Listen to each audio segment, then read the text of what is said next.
The Civil War Uncovered is brought to you by Minelab Americas.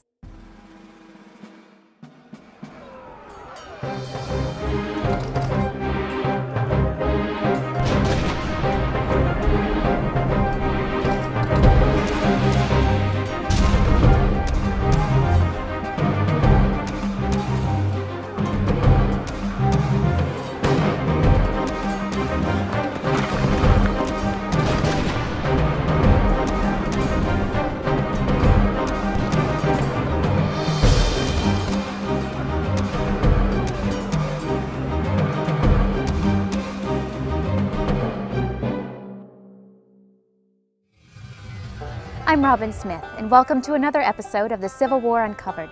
During the American Civil War, nearly 50% of the battles were fought in Virginia. The major rivers of the state were obstacles used as defensive features. Steep river banks were often impassable barriers to troop movements.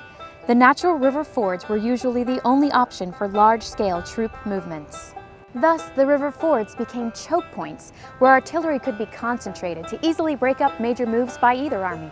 And in the winter of 1863 to 1864, the Rapidan River was the front line between both armies. In this episode, we examine Confederate camps and artillery positions along high ground overlooking the Rapidan River. Let's join our team in the field. Good morning, my name is David Shackleton. I'm here with my good friend Kevin Owen, and a friend of ours, Bob Painter, has brought us to this very special property here in Virginia. We've got the Minelab GPXs out here with us this morning, and we're hoping to find some good North Carolina relics on a campsite that was used over the winter time. I've been detecting since 2005 on and off. Kevin's been detecting since 2007 on and off, but we're lucky to have with us Bob, who's a very seasoned Minelab user, so he'll be giving us a lot of lessons. Hi, I'm Bob Painter. I've been relic hunting since 1972, and this morning we're going to hunt a North Carolina camp that is part of the Rapidan River defenses that the Confederates had stretching all the way from Germanna Ford to past the town of Orange, a distance of about 20-some miles. This particular camp is associated with an artillery unit, and that's evidenced by these silvered North Carolina buttons. This will be my first real hunt on Civil War property, so looking forward to it. There are artillery pits on the property, as well as the huts they live in, and I found so far 8 silvered North Carolina buttons here.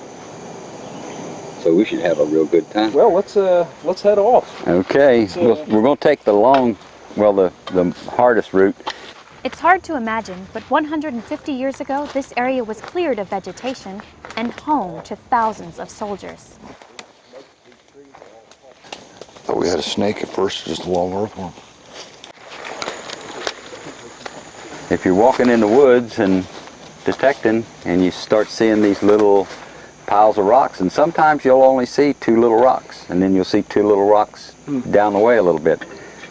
You could be looking at a hut site. The other evidence that you get when you're in a hut site is you'll start finding square nails in patches. Even if there's no rocks for the chimney, wow, you'll get these square nails. You can determine if there's a pattern. There'll be a patch here and then a patch over there. Pretty sure that would be a hut site or I bet camp. you in the wintertime when the leaves are off the trees, I mean, you can see the piles of rocks just looking down this hill. That's right. One thing about Confederate huts, they're not that uniform. The Federal huts were regimented. They had to put one here and one there and one there, and they had to be so many feet apart, and they had to have a road between them. But in the Confederate camps, they're just everywhere. There's find a space, no pattern. boys. Yeah, find There's a no spot, pattern. Put them in. Well, it's obvious they were here at some time. Whether they came back or not, I guess, is insignificant, but it's obvious they were here. No. They definitely left their mark on the property. So I guess, so what you want to do is you want to head down here to the creek bed? Yeah, we're going down and across the creek, okay, and we can start detecting down there, and that'll be the beginning of the North Carolina camp. Sounds good. In the pawpaw jungle. Kev, when you're hunting through here, just take your time, hunt real slow. Go around all these bushes. I found buttons laying right behind little trees. The North Carolina camps up this hollow, and they traveled right down this creek bottom. Okay. So this is a travel area, and most relic hunters don't think much about the travel paths between two camps. I've found a lot of stuff just in the travel path between two camps and the travel path up to the latrines. That's why I'm kind of looking for the latrines that I've never found so far. Yeah. Good luck. Thanks. Good luck. You can hear a little bit of the power line interference. It goes woo woo woo woo. That's the power line.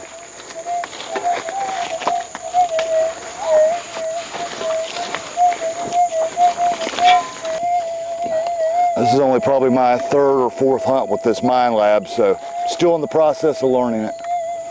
But so far it's worked out well. Before, the only kind of metal detecting I've really done is playgrounds, parks and stuff, looking for, you know, lost change, jewelry, that kind of stuff. This is my first actual Civil War hunt on a property.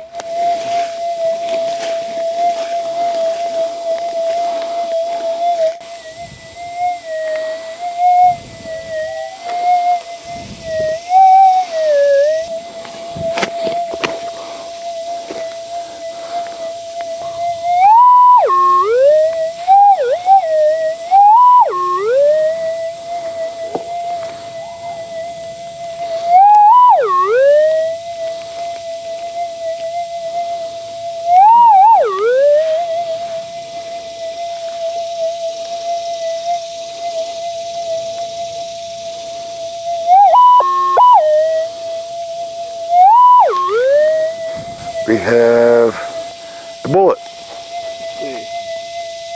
Well, hunting on the Civil War site is neat because, you know, you got all the history and all. Well, what I'd done before was playgrounds and beaches. You know, wide open, didn't have all the poison ivy and good itchy stuff you end up with 3 or 4 days afterwards. Which next time I go, I will have a long sleeve shirt on.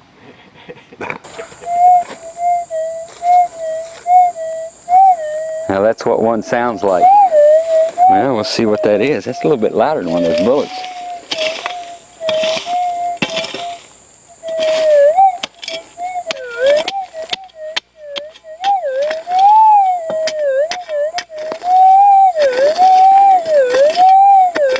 These little balls, these little bullets come in round and conical.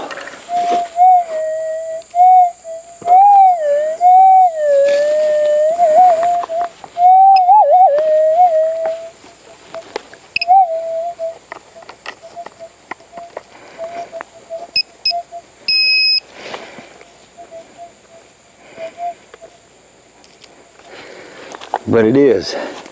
That's a 30 caliber round pistol bullet, and it was under that root at about 4.5 inches and sounded like it was on top of the ground with this Minelab. Well, I guessed right, that was a bullet. Yeah. I'm learning this machine's talking to me. How about a tip to help you work better in the field with your metal detector?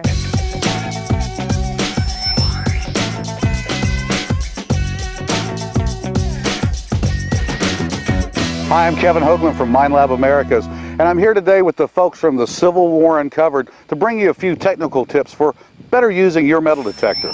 If we're out detecting together, how close can we get with these Minelab pulse induction machines? You know, a lot of times it depends on the conditions around you. If you're in extremely heavy mineralized areas, sometimes you have to get a little bit further away from each other. The easiest thing to do is when you get out in the field, let one machine start up, go through the auto tune, and then let's say you move off a little bit, turn your machine on and see how bad you hear the other machine. And just to make your adjustments from there. There might be times that you could be within 20-25 feet of each other, and there are other times where you have to be a little bit further away.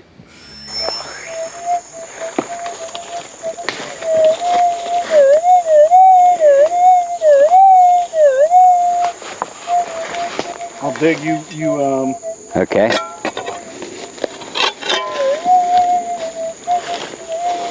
Let's see. Point the way.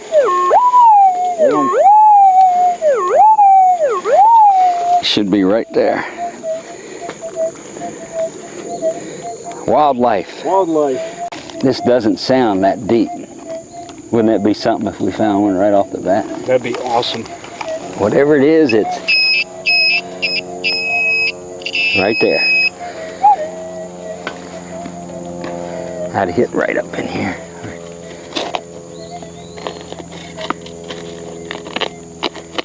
Oh. Oh.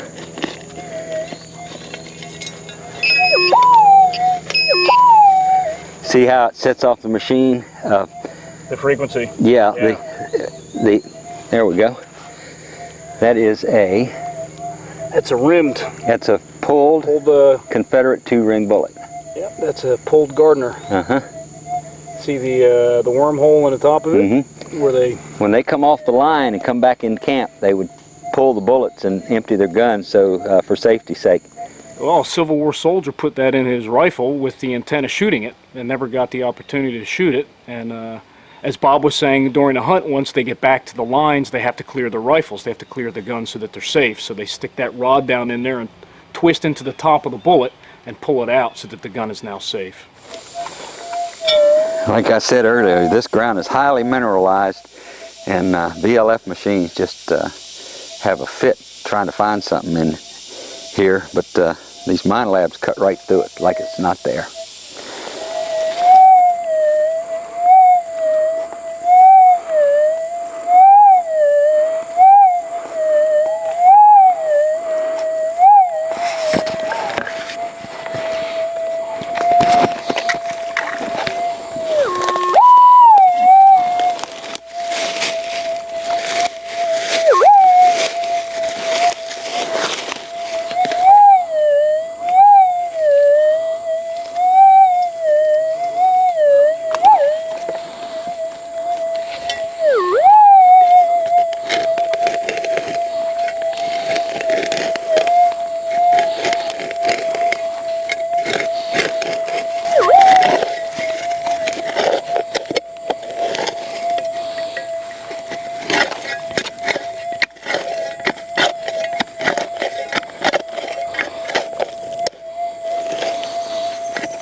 Part of the fun of digging in the woods, huh? So Kevin had been working over on the side. Him and Bob were separated by about 150 feet. And Kevin was over there and he had a good signal. And I think it was driving Bob a little nuts because Bob could hear that Kevin had a good signal. And then Bob was probably thinking, oh, it's one of those buttons, I better get over there. At this point, David and Bob couldn't resist coming over and giving Kev a hand. Probably 8-10 inches. Yeah, good 10 inches. And it's not close yet. Let me go get my machine so I can turn it on, and that's a rock. That makes it even more difficult, because that means you're right on a chimney site. But that's a good thing, and it's a bad thing. I'll be right back. Cool. There isn't any way that could be in that hollow root. Yeah, could be.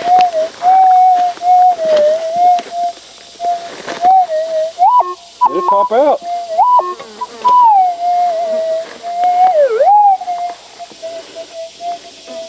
Big old nail. Nothing in that pile. No, it's right there. Yeah.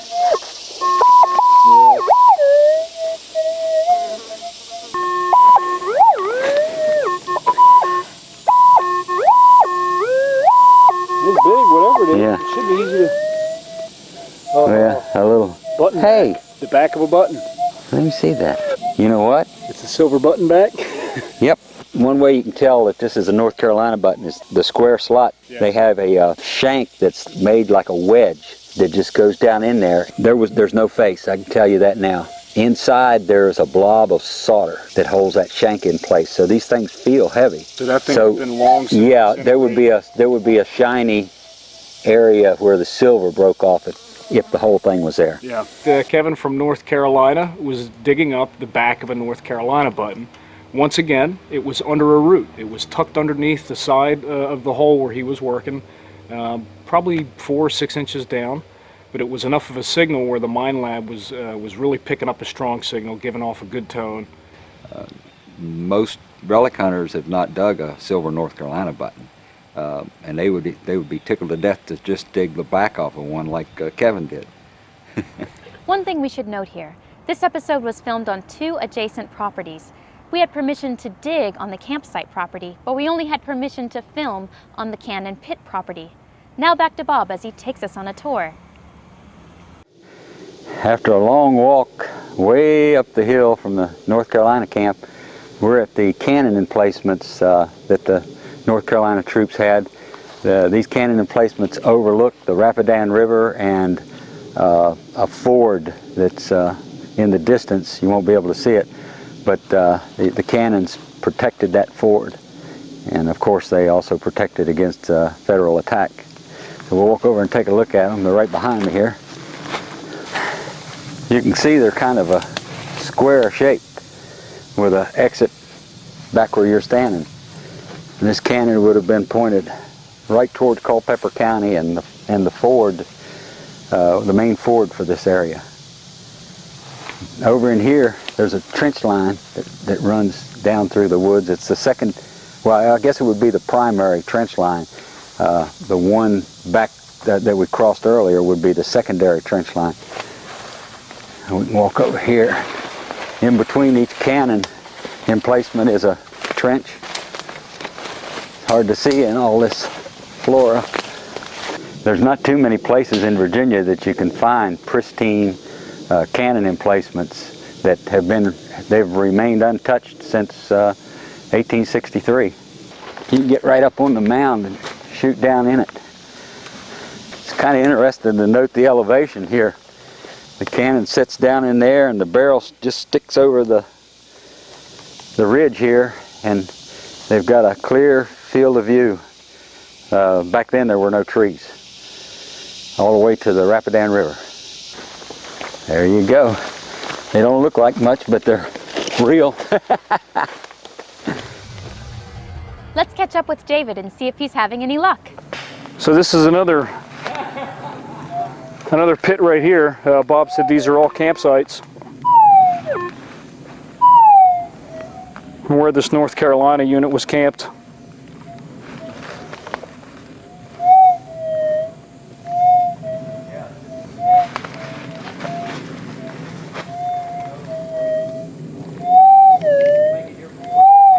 That sounds good. This signal here actually sounded pretty good. It didn't null out at all, which would have indicated some iron.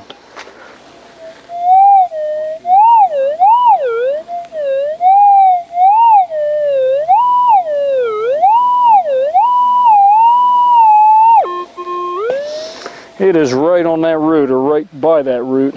Maybe we can get some dirt out from around it. So I was digging a china. I was in this hole. I was about a foot deep, and Bob came over and said, "Listen to the machine. It's probably not any deeper. Let's check the sidewall. Let's check the side of the hole more. Listen to the machine." I'm glad he came over because I would have kept digging. I would have kept going to China.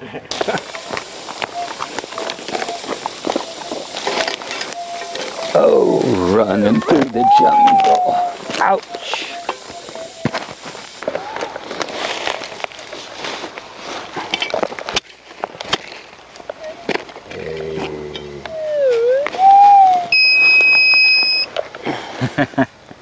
Looks like a bullet. Oh man. You know what that is? That is a scabbard tip to a sword. Or maybe bayonet Yep, scabbard. It's a bayonet scabbard tip. Way cool. The Civil War Uncovered crew member and longtime reenactor Rob Davis explains the importance of bayonet scabbards during the war and in reenactments today. The bayonet and the bayonet scabbard are two very important items. And on the scabbard itself, which is made out of leather, is a metallic brass tip called the finial. And the brass tip is to help protect the user and the carrier from this very sharp bayonet tip. And so quite often what would happen when you were putting the bayonet back in the scabbard, you could push the end of it off if you're doing it very forcefully, or just over time it could wear loose and fall apart, and then this finial tip, the brass tip, would be lost. That would leave the tip of the bayonet itself exposed, and while this is attached to your belt and you're running both in a reenactment or in the real Civil War, you could actually hurt yourself, cut yourself, stab yourself, or do the same to the person next to you. So today in reenactments, as we're being inspected as reenactors, if this tip to the scabbard is missing, they won't let you carry the bayonet onto the field. They'll make you remove it as a safety precaution. And as we're relic hunting today, we often find these tips from original bayonet scabbards because they're only held on by tacks and they can very easily fall off. But they were a very functional item and very necessary for safety. There is something else in there, I think, because the... It's snapped. Run your machine over and see if it's still in there. Let me go at it like this.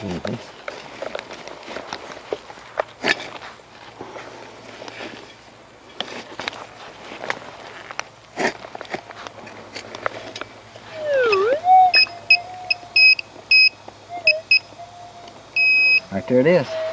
See it right there? Yes, sir. That's exactly what it was. It's the scabbard Scabbard tip finial off that. Pull this dirt off it so you can see the way it's shaped. I always call them little pawns off like a chessboard. And it's snapped off. They call them scabbard drags. That's very nice. That's a good find. Very cool. Yeah. You've got the find of the day. This is a little relic hunter's tip. Whenever you go into a camp that's been heavily hunted, go real slow for one thing, and the other is hunt around every tree. Just kind of go around the base of each tree, because many relic hunters are just, they're not lazy, but they just don't take the time to go around and pick up stuff that might be just under the roots. I've dug some of my best buttons right up against a tree. It was a great day. We had fun out in the woods. It was my first time really relic hunting with GPX 5000. Found lots of interesting stuff. Can't wait to go to the next place and try it again. So we got out for a couple hours this morning on a property that's been detected quite frequently for the last 30 years. We got a couple of Minelab GPX 5000s out here. About 3 hours on the property. We did pretty well. Got a couple of bullets, pistol bullets, a scabbard tip off a bayonet, which is actually a really neat find. And my buddy Kevin, who's from North Carolina, actually found the back to a North Carolina button, which is really cool. This is one of the first things that he's ever dug up, Civil War relic-wise, so he's really proud of that. One of the things that I wasn't expecting was the terrain on the side of these hills. When you're swinging a metal detector, you know, you're so focused on listening to the sounds the detector's making, and you're not really aware of how steep the hill is that you're going down or how steep the hill is that you're going up until you start breaking out in a sweat. So that was one of the things that I was not expecting on this trip. Overall, I thought we did exceptionally well for the 3 hours that we were out here. Everybody was finding targets from 2 inches deep to over a foot deep.